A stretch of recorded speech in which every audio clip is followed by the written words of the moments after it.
My name is Arthur Medeiros. I've been a fisherman all my life. I was born here in Stonington, and I started like 7, 8 years old, and I've never done anything but fish. I liked it. It's been very good to me, and if I had my life to live over again, I definitely want to be a fisherman. We've got a lot of support, the local people in town, to our fishing fleet here, and I appreciate that very much. The blessing of the fleet was started in 1954 by a group of fishermen who got together and talked about it because other ports were doing it, such as Gloucester and down in the Gulf. I wasn't here then. I was in the Army, United States Army, for 2 years. And when I come back, I got involved with the blessing. So this is our 54th, and I'm hoping we can continue. How far back does fishing go in Stonington? Fishing, as far back as I can remember, I'd say 1900 or so. Fishing, the fishing industry. I started in 1947, 16 years old. But prior to that, I had a small boat. All the kids used to. This was the thing to do. And during the war in the 1940s, which I wasn't old enough to go in the Army or whatever. But we all the kids grew up around the piers. We hung around, we had small boats, rowboats. We did it all. But it's been a good life, it's been a nice town, and I just hope we can continue with the fleet and the blessing of the fleet. Well, talk a little bit about the blessing of the fleet, and what it signifies and what happens. The blessing of the fleet, it's in memory of all deceased fishermen. And some of it, like we have 37 names on the stone, of which I grew up with quite a few of the kids there. We went to school together, the whole thing. It's asking for protection for the coming year from St. Peter, our patron saint. Saturday night, it's a celebration of sorts. You know, we put on Saturday night the food, a family event, friends. And the money from Saturday night pays for the bands on Sunday. We like a big parade, which we're having this year. We got like 26, 28 units. But the main thing of the blessing is in memory of all deceased fishermen and asking for protection in the coming year. 37 names on that stone. And how far out do the boats go, and what do they catch? The boats, well, now there's bigger boats here too. The scallop boats, they go anywhere from New Jersey all the way east or off Nantucket, Georgia's shore. Years ago it was smaller boats, but now we got a big, less boats but bigger boats. And they're mostly scallop boats? The bigger boats are mostly scallop boats, yeah. And we got a medium. What other props do we go Then we got a medium-sized boat. They catch a squid or whatever's in. You know, it's seasonal. There's flounders. There's another time of the year you probably catch a squid, a butterfish, or porgies, or whatever. So, what about lobster? We got a lobster boats here too. That's what they're catching right now. This is the time of year where they do the best on the lobsters. So we got a mix here: scallops, fish, lobsters. And what about the bombster scallop? How'd that happen? They have 2 boats. And they freeze their own scallops at sea, and they in turn they sell all over the state of Connecticut, even out of the state. And they have a small, not a restaurant, but a place to sell scallops. So it's named bombster scallop because of their quick freeze technology? Yeah, it's done on a boat. It's quite an operation. They come in, it's all frozen, ready to go. We're doing. How's everything? The weather should hold for you, huh? Yeah. Tonight, I hope tomorrow's going to be nice. Yeah.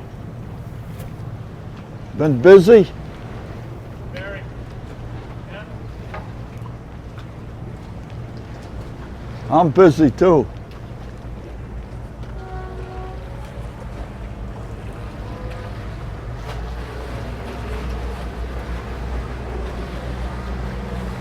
Arthur, do we have any stories that have become legend about fishing experiences or the blessing of the fleet, or Well, the blessing of the fleet. Any name on that stone, you think about. But one thing comes to my mind every year: the blessing of the fleet. It's father and son that both drowned right here off New London, and it was just about 2 weeks before the blessing that year, quite a few years ago. The boy was 7 years old, and then his daughter was 9-year-old. They asked the father they'd like to go out on a lobster trip. It's a small lobster boat. And the father was setting his traps, and the 7-year-old boy got his hand caught in the rope. He went over. The father threw the boat out of gear so it was stopped. He jumped in after the son, and he had the son in his arm, and lost him. They both drowned. That stands out to me, Arthur, do that that. was a sad. There you go. I got What about, I once heard an incredible story about I think it was a father and son. The father was a double amputee, but he fished every day, and they went that's- overboard out by Block Island. That's years ago, though. Right, but Roger. what's that story? That's the Roderick family. Right. They fished here for years.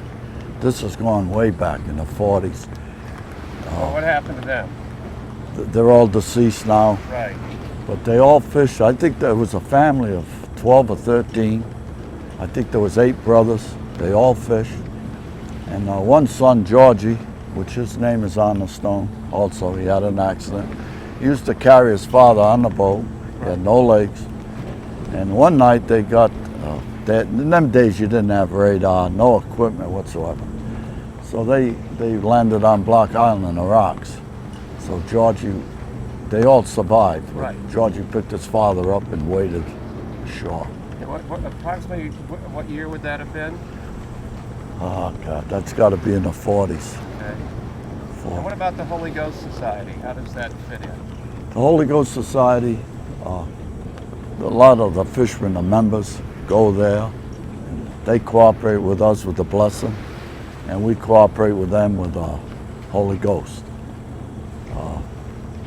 Years ago, the first 2 or 3 blessings were held down to the Holy Ghost. They block off the street and dancing and the whole works. But then it got so big, the blessing, they moved it down here. But it started down there. Until this day, they're going to put on a clam chowder and a couple other things. That's for us. So they do a good job, and we're very close together. Years ago, I could drive down here and point every house and know every name of the family that lived there. Most of them were all Portuguese.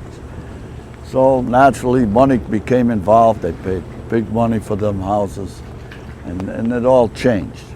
But I think it's fine. The people support us that live here now. They're from all over, New York City, other cities. But the Portuguese, they left. There's not many now. But fishing, we got all nationalities, all different religions, and I like the cooperation we get from everybody. And how many fishermen are there on? Right now we've got 18 vessels, scallopers, draggers, and then we have about 10 or 12 lobster boats, and maybe 100 fishermen, probably all total. And we lease the property from the town, and And what happens in the winter?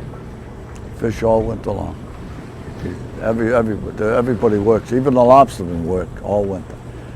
Sometimes it can be tough, but I don't know. I always felt a coal miner was the most dangerous occupation. Then I read the fishing is the most dangerous. Yeah, there's times you're getting storms, especially years ago. The weather reports weren't as good as they are now. Equipment wasn't, so we got caught in quite a few storms. But I don't know, when you're doing it, you like it. Most of the guys have no fear whatsoever. I do now at my age, but then I Are had, you still going out? No. I sold, well, I had two boats, Rosemary Island and Seafarer. And I sold Rosemary Island in 1993.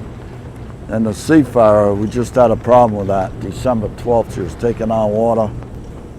And my man worked with John Reeder, he's running the boat. So we tried to fix it. There was too much money to fix it. I didn't want to sell it because I didn't want someone to go on it and get in trouble. So I decided the boat was unseaworthy. And we put her down. She's gone. Now, how does the parade relate to the blessing, the actual blessing on the water? What is the significance of the parade? Of the parade, well, we have St. Peter, which we take through the street. We get St. Peter from the church. He's our patron saint. We have fishermen pull St. Peter through the streets. And it's a religious thing, but the main thing is the religious part. Church in the morning, 10:30. We have our mass. And then the parade, like people, for kids. We like to put on a nice thing.